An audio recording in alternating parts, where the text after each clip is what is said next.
Good evening, everyone. This is an emergency weather update. A powerful winter storm is moving through the region, bringing blizzard conditions, extreme cold, and life-threatening wind chills. If you are in the storm's path, please don't take any risk. Stay indoors and off the roads. Visibility is dropping to near zero in several counties, and conditions will continue to worsen overnight.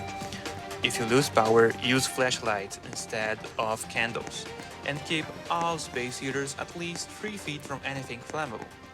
For those in rural or low-lying areas, local authorities are advising voluntary evacuation due to expected whiteouts and road closures. If you must evacuate, bring essential supplies, warm clothing, water, medications, and a charged phone. Drive slowly and let someone know your route before leaving. Shelters are being opened across the region.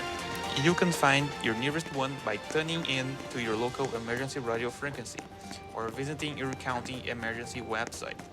Again, this is a dangerous storm. Stay sheltered, stay informed, and only travel if absolutely necessary.